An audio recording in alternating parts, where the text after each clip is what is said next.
Bonjour à tous, bonjour à toutes.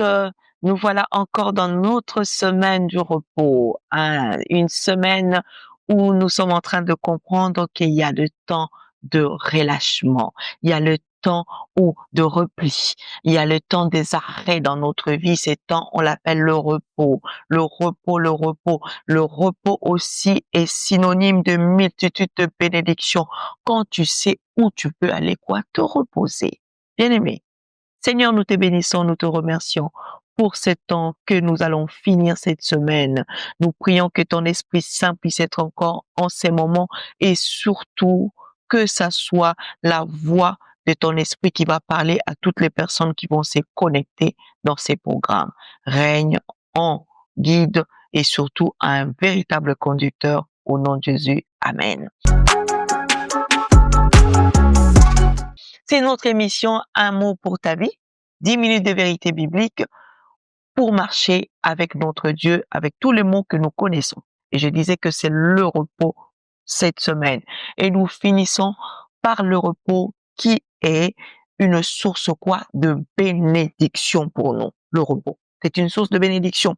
Pourquoi je dis cela?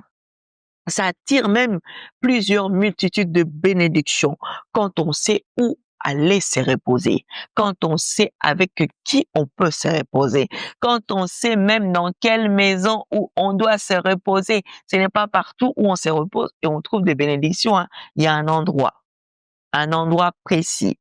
Il y a une personne bien identifiée. Lorsque tu vas poser ta fatigue, lorsque tu vas poser tes situations auprès de cette personne, tu ressors avec plein de bénédictions de sa part. Pourquoi je dis cela? Vous savez, nous portons beaucoup de situations qui viennent aussi nous fatiguer. Il y a des situations compliquées souvent lorsque ça dure, lorsqu'on n'arrive pas à trouver une solution, ça ramène la fatigue, une fatigue mentale, une fatigue émotionnelle qui vient même impacter notre physique. Quand tu restes beaucoup de temps dans le chômage, ça devient inquiétant pour toi. Ça devient compliqué de savoir comment est-ce que je peux finir mes mois, comment est-ce que je peux réaliser mes projets, comment est-ce que je peux survenir à mes besoins, même aux besoins de ma famille. Et ces genres de situations ramènent la fatigue. Tu remarqueras que dans ton esprit, tu ressens une fatigue, tu ressens un découragement, tu ressens un épuisement à force de connaître des situations compliquées, à force de connaître des situations très difficiles, confronté même devant une maladie incurable, une maladie où ça a été détecté, où tous les jours, tu dois te piquer, tous les jours, tu dois connaître le médecin, tous les jours des examens. Toutes ces choses-là entraînent quoi? L'épuisement. Et l'épuisement qui nécessite quoi? Le repos. Alors nous allons lire. Nous allons lire un verset de la Bible où nous avons une invitation.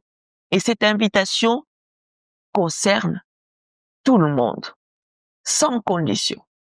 Allons-y. Matthieu chapitre 11, verset 28. La Bible déclare: Venez en moi, vous tous qui êtes fatigués et chargés, et je vous donnerai quoi? Du repos. Je vous disais tout à l'heure que c'est une personne que tu ne peux comparer à d'autres, parce que lui fait l'échange. Il échange ta fatigue et te donne quoi? Le repos. Le repos qu'il donne, c'est la consolation. Le repos qu'il donne, c'est la réalisation. Le repos qu'il donne, c'est la bénédiction que tu cherches. Mais sauf que, il faut appliquer la procédure. La procédure est d'abord de venir. Tu reconnais que tu es fatigué par rapport à ta situation. Tu reconnais que tu es épuisé par rapport à cette maladie, à cette complication. Il y a tant d'exemples à donner. Mais lorsque tu reconnais cela, il faut que tu trouves maintenant le bon chemin. Il faut que tu trouves la bonne porte.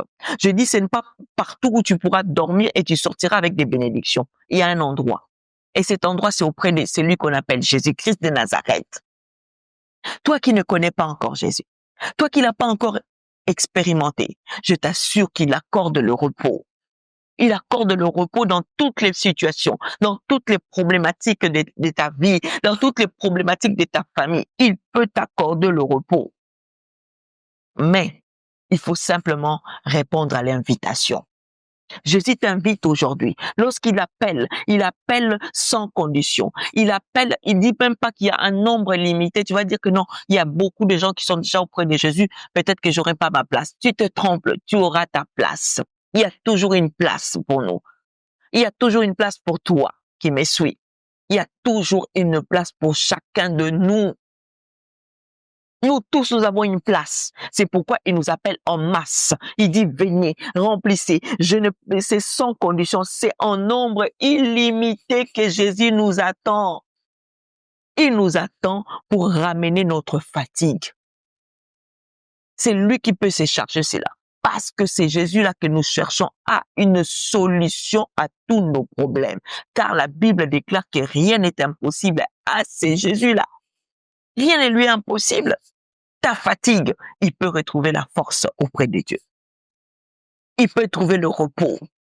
Il accorde le repos. Vous tous qui êtes fatigués et chargés. Il appelle même les gens qui sont chargés. Tu as transporté tes situations longtemps. Tu as transporté ces problèmes. Tu l'as gardé dans ton cœur. Ça pèse tellement que tu pleures. Tu me regardes dans ces moments. Tu pleures. Tu pleures parce que tu es chargé. Il te dit, viens. Il va te donner le repos. Il va prendre ces charges-là.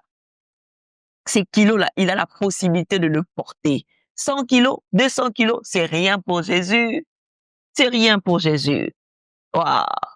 Bien-aimé, c'était notre semaine du repos. Sache que tu dois te reposer et tu as aussi une personne à qui tu dois confier ta fatigue et tes charges. Laisse que tu viennes encore maintenant. Associe-toi à moi, toi qui me suis. Dans cette fin de semaine, nous allons prier ensemble. Nous allons déclarer ensemble. Nous allons chercher le repos parfait, le repos idéal qui se trouve auprès de Jésus, lui qui nous appelle. Tu as ton invitation, hein? Ne manque pas à cette invitation. Réponds-le et tu le verras. Alors, nous allons déclarer ensemble, Seigneur Jésus, comment ne pas te remercier pour tout ce que tu fais, Seigneur? Comment ne pas te dire merci, Papa, pour les témoignages que nous entendons au travers de cette émission, Père de gloire. Mais aujourd'hui, tu nous montres encore, tu nous affirmes encore, Seigneur, au travers du repos, tu en as la possibilité, Seigneur. Tu en as la capacité et c'est ce que tu veux faire, Seigneur. Nous avons tous entendu cette invitation. Je prie que toutes les personnes qui répondront à cette invitation puissent être impactées par le repos de Jésus, puissent être impactées par le repos du Seigneur, Seigneur. Toutes les personnes qui étaient fatiguées par la situation, Papa, catastrophique, par des situations contrariantes, par des situations de maladie, par des situations financières compliquées, par des situations, Papa, de démarches qui n'aboutissaient pas, Seigneur. Accorde-leur le repos au nom de Jésus-Christ. Parce que tu nous dis dans ta parole, venez vous tous qui êtes fatigués, chargés, et moi, Dieu, je vous donnerai le repos, Seigneur. Accorde le repos à tout un chacun, Seigneur. Partout là où il y avait de larmes, partout là où c'était oh Seigneur, où ça semblait infini, Seigneur, c'est toi qui es la fin de toutes choses. Laisse que, Père de gloire, toutes les situations, Papa, prennent fin et que le repos commence dans nos vies et que le repos commence dans la personne qui va se connecter dans cette prière, qui connaisse le repos de Jésus qui ne s'est fait suivre d'aucun chagrin, Seigneur. Le repos de Yoshua, Père de gloire, ramène, Père de gloire, dans la paix, ramène dans la joie, Seigneur, que nous cherchons matins et soir. Accorde ce repos dans nos vies. Père, nous te glorifions, nous te remercions encore, nous t'exaltons pour ta présence et pour tous tes bienfaits au travers de cette émission. C'est pourquoi tous ensemble, nous disons Amen. Nous sommes arrivés à la fin de notre semaine. Nous nous retrouvons encore la semaine prochaine avec de nouveaux mots. Et je vous promets que dans les jours à venir, il y a tellement de surprises agréables. N'oublions pas de partager, de nous abonner, de liker et pourquoi pas de commenter et de nous suivre dans cette émission Un mot pour ta vie. 10 minutes de vérité biblique pour marcher avec notre Dieu. De ma part, je vous souhaite une excellente journée.